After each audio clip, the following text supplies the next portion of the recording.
In the 1950s, the rules of sports car racing changed, meaning teams could enter cars that for the first time weren't based on road-going equivalents. This meant they could experiment with radical new designs and materials, which opened the door for exotic endurance races that were as beautiful as they were fast, and they became instant classics.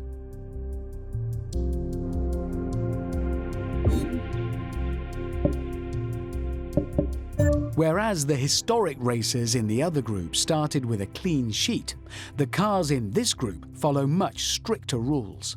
They might have started life as a fast road car, but from the wheels up, almost everything has been modified, so long as it stays within the law.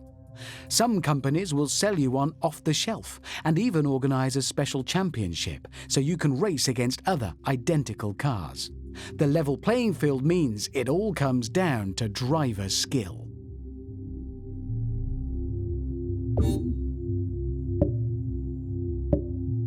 In the olden days, motorsport was something you could smell a mile off. You had scorched rubber and petrol fumes and many fluids, some of them from the drivers. But this is the future, and this is a Formula E car, a completely electric space-grade single-seater with its own race series endorsed by the FIA.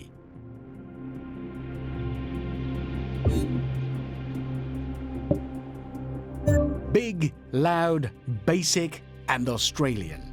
V8 supercars are loosely based on four-door sedans, and they only race down under, which makes them as unique as Aussie rules football or kangaroos.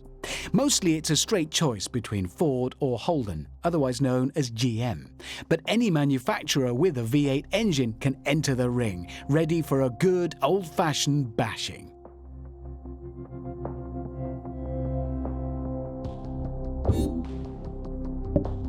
1970s touring cars were beefed up and ready for a scrap, as were the drivers. The rules and regulations were interpreted in deeply creative ways, leading to flared fenders and swollen bodywork to make room for bulging engines that sent power through the roof. Not literally. As if that wasn't enough, wings and things were added to give these cars more aero than an F-15 fighter jet.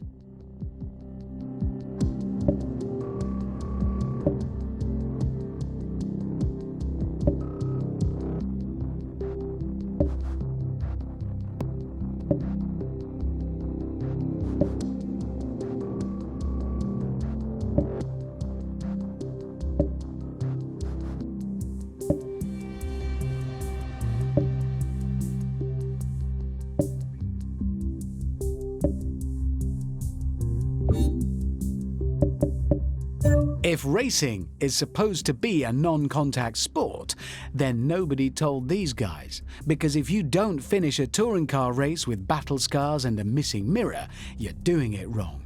They might look similar to everyday cars, but the shape is pretty much the only thing they have in common. Inside, they're stripped to the metal, the bodywork is replaced by beefy new panels, and unlike your mother's car, they spit flames from their exhausts.